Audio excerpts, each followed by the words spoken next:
जय महाराष्ट्र विद्यार्थी मित्रांनो, database management system 22319 या सब्जेक्टमध्ये माऊली आय टी सोल्युशनवरती आज आपण कर्सर हा कन्सेप्ट जो आहे तो आज आपण या ठिकाणी डिस्कस करणार आहोत. बऱ्याचशा विद्यार्थ्यांचे मला मेसेज आले की सर कर्सरचा जो कन्सेप्ट आहे तो कर्सरचा कन्सेप्ट आम्हाला एक्सप्लेन करा जेणेकरून आम्हाला तो व्यवस्थितरित्या समजेल.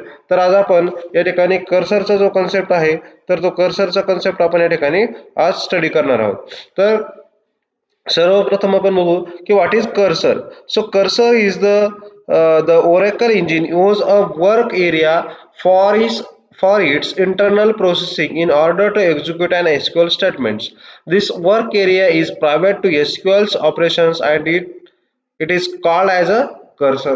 That means कर्सर हा जो कन्सेप्ट आहे हा कर्सर हा कन्सेप्ट आहे जो ओरेकल काय करतो, ओरेकल यूज करतो.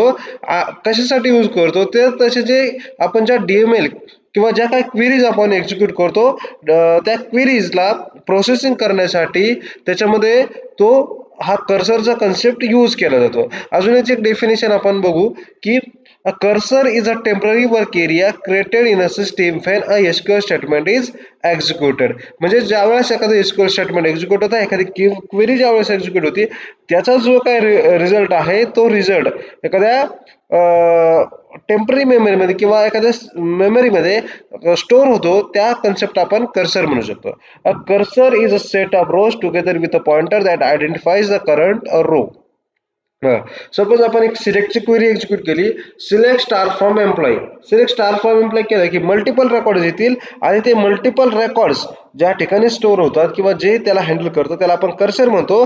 आणि त्यामधला करंट रो कोणता आहे, लास्टचा रो कोणता, हे जे पॉइंटर आयडेंटिफाईज करतो त्याला आपण काय म्हणणार, कर्सर असं म्हणतो. ते काय set of records at a time जे काय येतात, म्हणजे थोडक्यात जसं की ॲरे आहे, ॲरेमध्ये मल्टिपल आपण रेकॉर्ड्स घेतो तर त्याच पद्धतीने कर्सर आहे. Cursor holds the rows one or more return by the SQL statement. आणि असे multiple rows at a time जे हँडल करतं त्याला आपण म्हणतो cursor.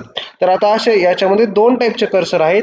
First one is the implicit cursor and second one is the explicit cursor. आता आपण बघू इम्प्लिसिट कर्सर कोण हँडल करतं आणि एक्सप्लिसिट कर्सर कोण हँडल करतं. So implicit cursor, these types of cursors are generated and used by the system during the manipulation of the DML query. ज्यावेळेस DML queries execute होतात त्यावेळेस सिस्टीम किंवा Oracle system by default हा cursor जो आहे तो execute करतं. By default या कर्सर थ्रूच या क्वेरी काय केल्या जातात, एक्झिक्यूट केल्या जातात. And implicit cursor is also generated by the system when a single row is selected by a select command. Means that ज्यावेळेस सिंगल रो सिलेक्ट होतो, सिंगल रो ज्यावेळेस सिलेक्ट होतो किंवा सिंगल रो वरती ज्यावेळेस सिलेक्ट कमांड यूज केली जाते त्यावेळेस हा इम्प्लिसिट कर्सर जो आहे त्याचा काय होतो, सिस्टीमने ऑटोमॅटिकली जनरेट केला जातो, यूज केला जातो.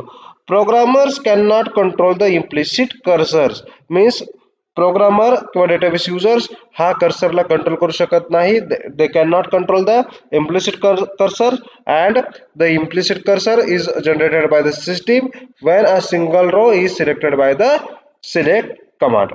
Now second type of cursor is explicit cursor. So what is the explicit cursor? This types of cursor is created by the user when the select command returns the more than one row. ज्यावेळेस एक किंवा एकापेक्षा जास्त रोज select होतात, means output मध्ये येतात, त्यावेळेस हा एक्सप्लिसिट कर्सर काय केला जातो, यूज केला जातो. And only one row is process by at a time. ज्यावेळेस एक एक रो त्याच्यानंतर प्रोसेस केली जाते. And explicit cursor can move from one row to another in a result set. एकानंतर एक असं ज्यावेळेस आपल्याला हँडल करायचं असतं त्यावेळेस आपण एक्सप्लिसिट कर्सर यूज करतो. And explicit cursor use a pointer that holds the record of a row.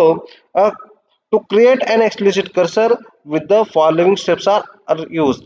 Means आपल्याला जर असे multiple rows at a time handle करायचे असतात आणि करंट रो कोणती आहे ते पण आपल्याला आयडेंटिफाय करायचं असतं त्यावेळेस एक्सप्लिसिट कर्सर हा युजरनी क्रिएट केलेला कर्सर आहे तो यूज केला जातो. आणि त्याच्यामध्ये काही स्टेप्स आहेत, त्या स्टेप्स मला विद्यार्थ्यांना एक्झाममध्ये विचारतात.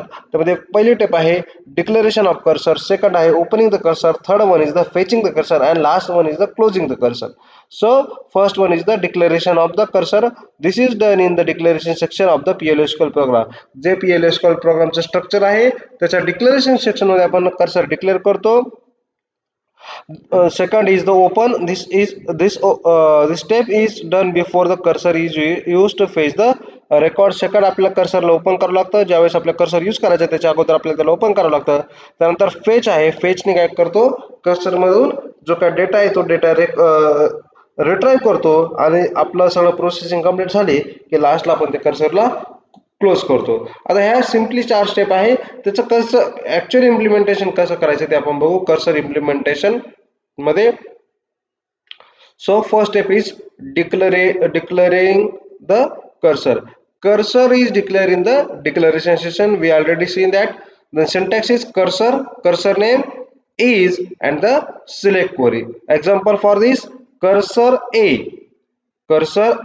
is select ename from employee details where employee number is equal to 3. This is the we declaring the cursor cursor name. A is the cursor name. It's select, there is a select query, select ename from employee details is the table name and where is the condition. Okay, so here is a declaration of the cursor. इकडे काय केलं आपण कर्सरला declare केले. Now second step is opening the cursor.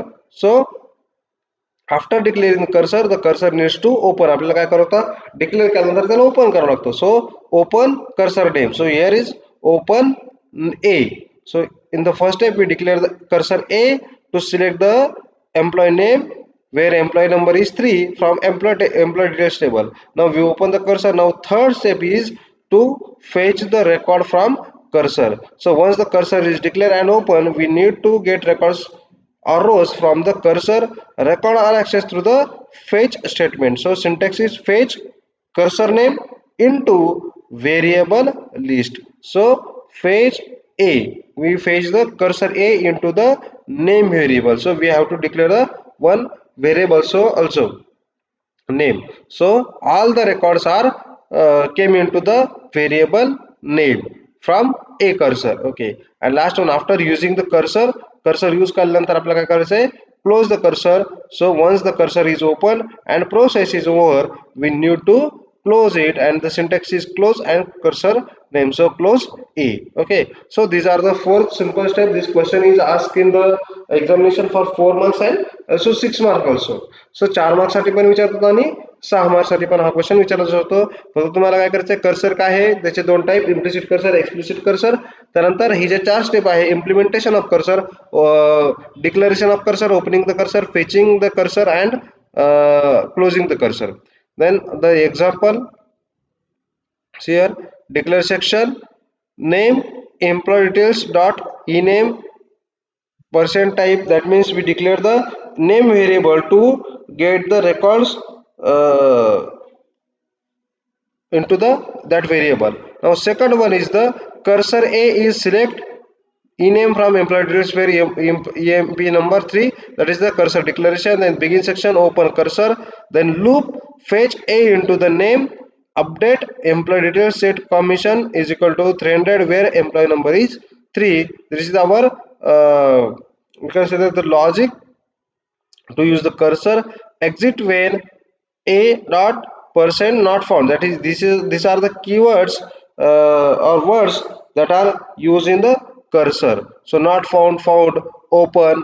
Okay, then the output is record updated and will end the loop and then close the cursor. So this is the some we can say that the basic program for the cursor. Okay, एक छोटासा programme आहे कर्सरचा. अशा पद्धतीने तुम्ही exam मध्ये याबद्दल cursor बद्दल जे आहे ते राईट करू शकता. ओके, सो हा जो कर्सरचे जे नोट्स आहेत, या नोट्स या व्हिडिओच्या डिस्क्रिप्शन मध्ये लिंक आहे. त्या लिंक मध्ये तुम्हाला नोट्स भेटून जातील. हा प्रोग्राम पण आहे त्याच्यामध्ये आणि तुम्ही अशा पद्धतीने कर्सरचा जो क्वेश्चन आहे तो एक्झाम मध्ये अटेम्प्ट करू शकता. तर विद्यार्थी मित्रांनो, व्हिडिओ जास्तीत जास्त शेअर करा, लाईक करा, व्हिडिओला कमेंट करा. थँक्यू.